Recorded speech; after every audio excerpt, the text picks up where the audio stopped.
जो हमारे पति के साथ हुआ वैसा उन लोगों के साथ भी हो। जो पियरका चाचा ने उंगली उठाई है, वो जो उंगली उठाए हैं ना, उनको जवाब देने के लिए लेके आए हैं। उंगली उठाने से पहले आप सोच लेंगे किसी भी बहन बेटी के ऊपर या उनके घर की बहन बेटी के ऊपर अगर हम उंगली उठाते तो उनको कैसा लगता। तो आज के बाद बिना उस पीड़ित परिवार से पूछे, बिना पूरी जानकारी लिए किसी के ऊपर उंगली ना उठाएं। वो एक बात बताइए, आजादुद्दीन जी के जब शादी पड़ी थी, क्या इसके बीच में कभी किसी ने धमकी दी थी या कोई ऐसी बात हुई थी कि जो आज उनको इस तरीके से गोली मारी गई? सर, हम पहले ही बता रहे थे कि ये जो भोले राजभर सोले राजभर एक बार मेरे पापा और भाई को मारे थे जी। फिर दूसरी बार जब मारने के उसी दिन कहे थे कि दूसरी बार मारेंगे तो खत्म कर देंगे, ठीक है। उसके बाद लगातार मतलब 3 साल के अंदर अंदर लगातार वो लोग मारने की धमकी दे रहे थे। हम लोग इतना नहीं सोचे थे कि सच में जान में ये लोग जान ले लेंगे। और क्योंकि हम पुलिस प्रशासन के पास पहुंचते थे तो पुलिस प्रशासन हमारा FIR भी नहीं लिखती है, हमारे ऊपर दबिश बनाती है, हमको गाली भी दे देती है।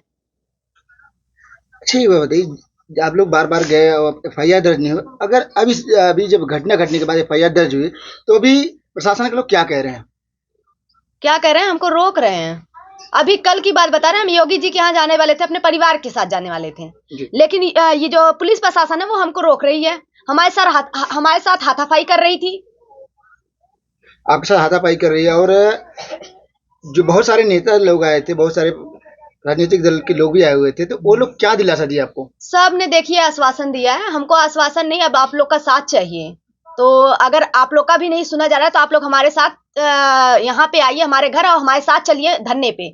हम 18 मई को फिर से जाएंगे SP कार्यालय और DM कार्यालय, फिर वहां से हम योगी जी के यहाँ भी जाएंगे। तो हम बस चाहते हैं कि आप लोग हमारे कदम से कदम मिला के चलिए हमारे साथ। अगर आप लोग एकजुट होके इंसानियत के नाते हमारा साथ देंगे तो हम वहां तक पहुंचेंगे जहां तक हमारे भाई के जैसे उन्होंने गोली मार, वैसे बीच चौराहे पे सारे मतलब जितने जनता है उनके सामने उनकी हत्या होनी चाहिए, उनको मारा जाए। ये ना हो कि जो अनुराग हत्याकांड है जैसे उनको टाइम देते देते देते देते आज खत्म कर दिया गया है। आज वो आरोपी वो लोग उनके सामने से आ जा रहे हैं, उनके ऊपर क्या गुजर रही होगी कि मेरे भाई को मारा है, सीना उठा के डोल रहा है। तो ये हमारे साथ नहीं होना चाहिए।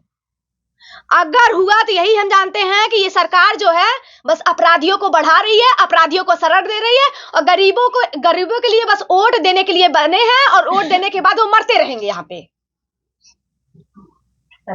लगातार आप लोगों से उम्मीद कर रहे हैं कि हमारी लड़ाई में लड़ेंगे, और आज आजाद जी के ससुराल में आए हुए हैं, यहाँ के भी लोग क्या वहाँ साथ में आप लोग के साथ में हैं या फिर नहीं? हमारे साथ है तभी ना हम यहाँ आए हैं। जो पियरका चाचा ने बोला था इसीलिए हम आए हैं कि हम अब अपने भाभी को भी, अब मेरी बहन है ये, मैं अपनी बहन को भी वहां पे खड़ा करूंगी और पियरका चाचा को जवाब दूंगी। पियरका चाचा, आप दोबारा किसी लड़की के ऊपर उंगली उठाने से पहले सोच लेना। थोड़ा सा मैं इनसे भी जानना चाहूंगी, आप इस दुख की घड़ी में मैं आपके साथ हूँ और आप से यही अनुरोध करूंगा कि आप अपने स्वास्थ्य का जरूर ध्यान रखें। लेकिन एक चीज ये बताइए, जो आपके ऊपर यह लांछन लगाया गया और जो अभी बताए जा रहे हैं बहन जी और आपको ऐसे तरीके से कहा गया, तो उनको जवाब क्या देना चाहेंगे आप? मैं जवाब यही देना चाहती हूँ, मेरे ऊपर झूठा आरोप ना लगाएं, ये सब झूठ है। अच्छा, एक बात ये बताइए, आजाद जी से आपसे लगातार बीच में, क्योंकि शादियां जब पड़ती है अक्सर लोग अपने होने वाली बीवी से बात करते हैं और आपसे बीच में लगातार बात भी होती रही होगी, तो क्या आजाद जी ने कभी आपसे ये कहा कि हमको जान से मारने की धमकी दी जा रही है, या कोई ऐसी बातें कही होगी, या आपको जो जानकारी हो आप प्लीज हमको जरूर बताएं। नहीं, हमें ये नहीं बताया कि मतलब हमें मारने की धमकी दे रहे हैं, ये सब मुझे कुछ भी नहीं बताया। बस हाँ, मतलब घर पे उनके काम हो रहा था इसलिए मुझसे बात नहीं हो पा रही थी इतना उनसे। सौम्या लगातार लड़ाई लड़ रही है 15 दिन से, आज 16वां दिन है। इंसाफ की मांग क्या कर रही है आप? क्या होना चाहिए इंसाफ के रूप में? आपको क्या मिलना चाहिए? आपका जो होने हमारे वाला पति तो मिल नहीं सकता आप, लेकिन क्या मिलना चाहिए आपको? जो हमारे पति के साथ हुआ वैसा उन लोगों के साथ भी हो। यानी उनकी भी जान चाहिए, जी। जो शामिल हो हत्या में उनकी भी जान चाहिए। जी। अपराधी उनका काउंटर होना चाहिए। अच्छा, एक बात ये बताइए, अभी सौम्या जी कह रहे हैं हम 18 मई को धरने पे जाएंगे, क्या आप भी वहां पे धरने पे जाएंगे? जिस तरीके से आप लोग आपके ऊपर लांछन लगा रहे हैं लोग और आपके होने वाले पति की हत्या कर दी गई, उनके न्याय के लिए क्या आप हर जगह दौड़ेंगे या फिर या फिर यहीं से आप क्या कहना चाहिए? जी जाएंगे। आप जाएंगे? जी। आपके समाज के तमाम नेता हैं, बड़े नेता हैं संजय निषाद, ना तो वो सौम्या के घर पर पहुंचे, क्या आपके घर पर कोई बातचीत हो पाई? किसी से नहीं। कोई कनेक्टिविटी, नहीं। कोई बातचीत नहीं? नहीं। उन्हें देखा गया कि मंचों से वो रोते हुए नजर आते हैं, कहते हैं कि मैं अपने समाज के बहन बेटियों या का मान सम्मान नहीं बचा पा रहा हूँ, उनको न्याय नहीं दिलवा पा रहा हूँ। तो फिर ऐसे नेता होने का क्या मतलब होता है? क्या कहेंगे आप? संजय निषाद से कुछ व्यक्तिगत कहना चाह रही हैं?